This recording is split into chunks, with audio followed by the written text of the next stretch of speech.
Hi everyone and happy Video Monday. This is Teshia here with you. And today I want to talk to you about something that is very close and dear to my heart, and that is loss and losing someone that you love, and especially losing someone that you love in a really unfair, awful, and I would say traumatic way. In my group, Teshia's group on Facebook, which you are welcome to join if you are not already in the group, a girl posted a question about how she could deal with some of the symptoms that she's been experiencing since losing her sister.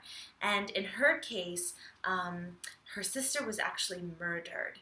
And since then, rightfully so, she's experiencing a lot of health symptoms. So she's experiencing severe panic attacks. She's experiencing candida, stomach issues, nausea, as well as body dysmorphic disorder. Whether all these things are related to that loss or not, of course, it can be hard to say, but I would absolutely say that there's a connection. So when we go through a traumatic stress, it manifests throughout the whole body.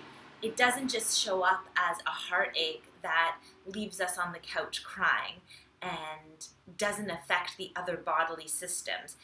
If you go through something stressful, and certainly something as horrible and stressful and traumatic as what this girl has gone through, you are going to feel it everywhere. You are going to likely have issues with sleep. You're going to, she's having have panic attack and anxiety. It affects your adrenals. It affects your whole endocrine system, all of your hormones, everything. So first of all, I think it makes sense that you are experiencing these things. I want to share with you that I have gone through something similar. So in 2007, I lost my father to suicide, and my father was everything to me. I adored his every move, and interestingly, losing him was my biggest fear in my life. And I remember being a child, 6 years old, 7 years old, and having nightmares about finding him dead.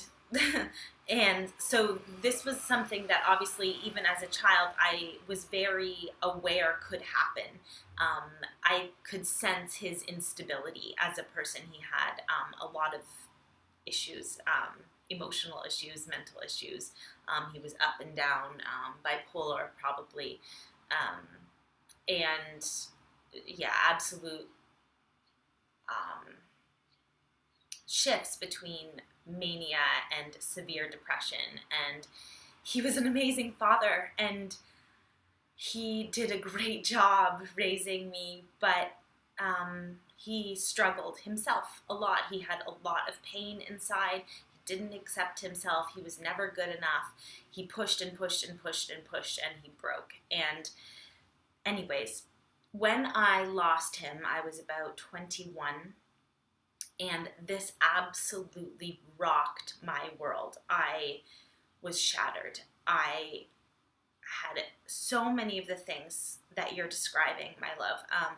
I'm not going to mention this girl's name, but I had so many of these same things. I was waking up in the night with heart palpitations. I would sometimes take a taxi in the middle of the night from my apartment to the hospital just to make sure I wasn't having a heart attack, because it really felt like I was. I was having so much social anxiety. I remember going home and literally my apartment didn't feel safe enough. I would go into a dark closet and crouch down in the corner and just try to focus on breathing and staying calm. The things you're describing about your gut, these happened for me as well later. So after several years of going through a ton of stress, I started to have those physical symptoms.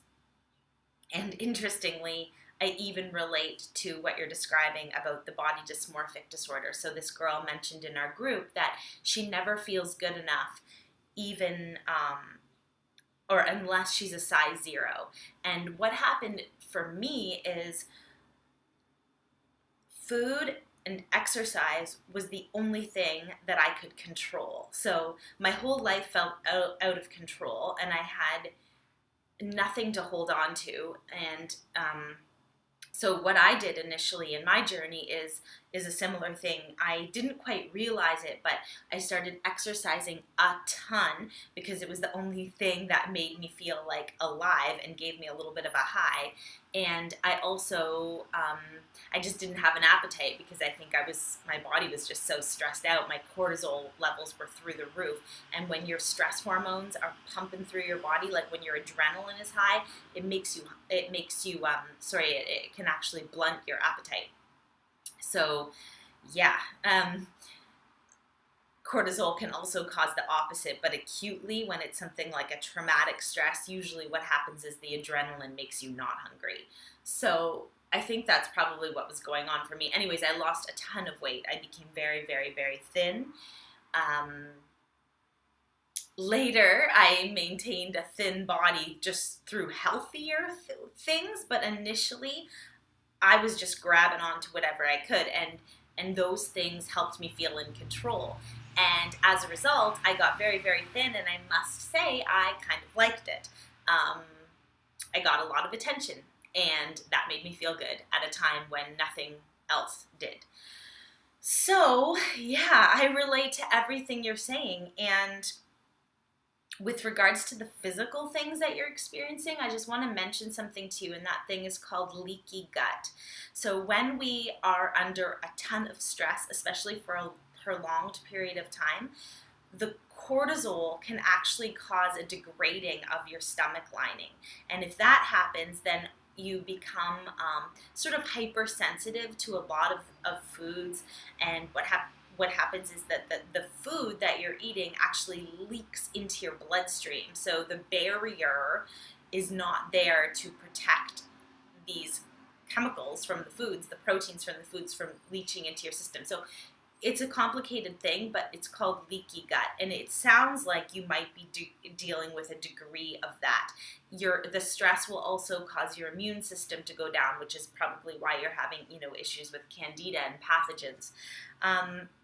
So you got a lot going on. Right now, what I want to say to you is don't put too much pressure on yourself to figure it all out right now and to get back to being a healthy, normal, happy person. You're never going to be the same again. And that's okay, because what I will share with you is that this journey for me has made me into someone who I think is awesome. I think I'm a warrior. I've been through a lot for a young person, and I've come out stronger and so aware of myself, and so I think in tune to other people's pain, and it's made me more compassionate. It's taught me that no matter what life throws at you, you can overcome it, and we do have that strength inside us. And yeah, so in your case, when you've lost somebody to murder, I'm not going to ask you to forgive that. I am going to ask you to forgive that, but I'm not going to ask you to excuse it. In no way does forgiveness mean you have to, accept or dismiss the crime that has happened to you, to your family, to your sister. No. But I do want you to work on, if you can, being open to forgiveness for your own heart and for your own soul, so that you can again become open, and so that you can again let in the things that you deserve to have in your life, mainly being happiness and peace somehow. So you don't have to forgive that person ever. How could you? I don't expect that, but see if you can, inside yourself, give yourself permission to forgive so that you can open up and so that you can recognize that you still deserve, irregardless of what's happened, you deserve to be happy and you deserve to have a good life. And the one other thing I'll say is that you moving on and enjoying your life doesn't mean that you should feel guilt. Like, I remember when it felt like I couldn't enjoy anything anymore because it made me feel guilty because he wasn't here, and it was just this whole weird thing. And over especially the last few years, what I realized is that I deserve to still be happy and to have a good life. I can't do anything about what's happened. I can't bring him back. Man, I wish I could. But I am still here. And so I can't waste my life as well, because she wouldn't want that, just like my dad wouldn't want that. So that's a lot, and I don't know if any of this has been helpful, but what I do want to tell you is I feel like I've been where you are, and it's not where you're going to be forever. You are going to get through this. It's going to be a journey. It's not going to probably happen right away. It might take longer for you than it did for me. I know it only feels like in the last 2 years is that I've really made some major progress in terms of healing this and really learning to enjoy my own life again and to open my heart again. I wasn't even able to be in a relationship with anybody for years and years and years because I was so afraid of letting anybody close to me, because the pain of losing was just so hard and I couldn't take anymore. So in the group, you mentioned that yin yoga has been helpful for you. This also was huge for me.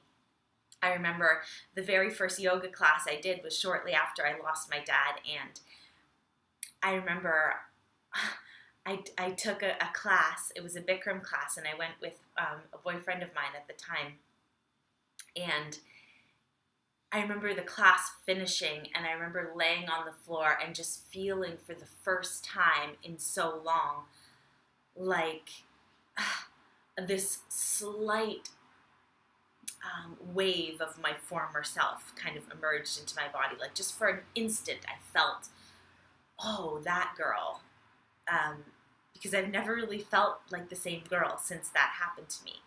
And so yoga, then I became a yoga addict because it was truly the only thing that was making me feel alive. It was the only thing that was helping me find my breath. And so yoga, yes, try to do as much yoga as you can. You'll move that energy through your body, which you're probably just holding, which is probably getting stuck in your organs, which won't help any of the things that you're dealing with.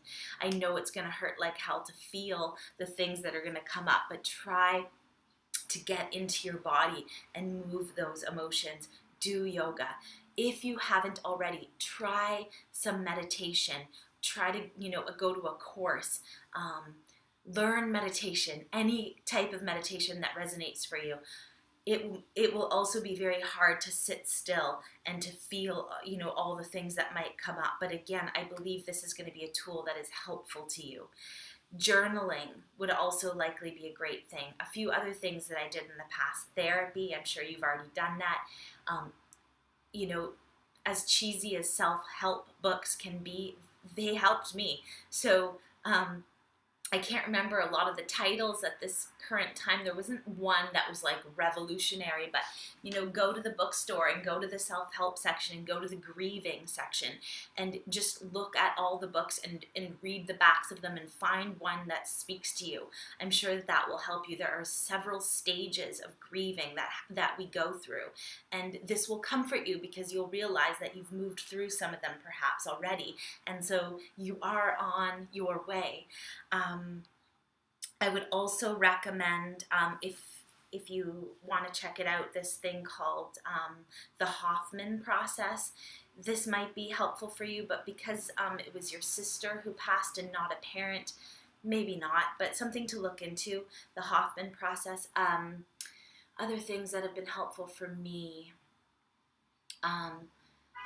not shutting down, being around your family, getting yourself out. And, for me, I really isolated for a lot of years, and I know that even if that's my tendency sometimes, it's always better for me to be around other people and to allow other people to support me. I'm glad you're in the group. If you want to talk about this at any time, you can, let me know. If you have questions at any time, let me know. I'm so sorry that you've gone through this. And for anybody out there who, like my friend in my group, has lost someone, please know that what you're feeling right now and how it feels like your life is right now, or whatever you're feeling, it's not going to be like that forever, even though it feels like it is. One day at a time, one breath at a time, the only way out is through. You are going to get through this in some way. I hope this has been helpful for you. And all my love and light to you on your healing journey. Okay, have a great week, everybody. Happy Monday. If you aren't in my group, Teshia's group, search it on Facebook and join us. A lot of beautiful stuff happening in there, and lots of support here for you. Bye.